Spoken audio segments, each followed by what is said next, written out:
అందరికీ నమస్కారం.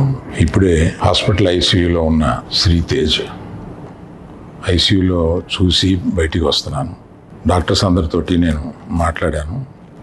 అబ్బాయి రోజు రోజుకి రికవర్ అవుతున్నారు. లాస్ట్ 14 డేస్లోనూ పర్టికులర్ లాస్ట్ 10 డేస్లో రికవరీ కనపడుతుంది. బట్ చాలా టైం పట్టొచ్చు అని కూడా చెప్పారు.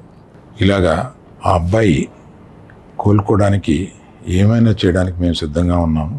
అది కాకుండా ప్రభుత్వం కూడా వచ్చి మేము దీన్ని తీసుకుంటాము, ఈ అబ్బాయిని సంపూర్ణ ఆరోగ్యంతో చూడడానికి ప్రభుత్వం కూడా ముందు రావడం చాలా అభినందనీయం.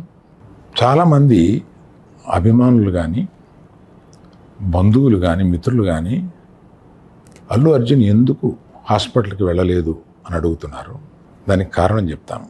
స్టాంపీడ్ జరిగిన రోజు మరుసటి రోజు మార్నింగే అల్లు అర్జున్ వద్దామని అనుకుంటే హాస్పిటల్ అధికారులు నిన్నే కదా జరిగింది, ఇవాళ ఈ హాస్పిటల్కి వచ్చి ఇక్కడ ఇంకొక ఇన్సిడెంట్ని ఎందుకు అవాయిడ్ చేయమని చెప్పి అడిగారు. కరెక్టే కదా అనిపించింది.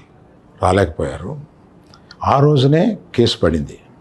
ఆ కేసులో పడిన తర్వాత మన legal team headed by Niranjan గారు strongly advised Bunny should not go to the hospital at all or meet the parents ఇట్లా అని చెప్పి గట్టిగా చెప్పారు.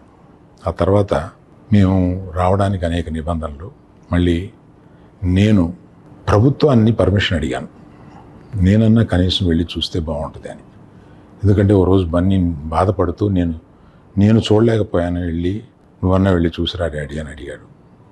నేను ప్రభుత్వాన్ని అడిగితే వారు పర్మిషన్ ఇచ్చారు.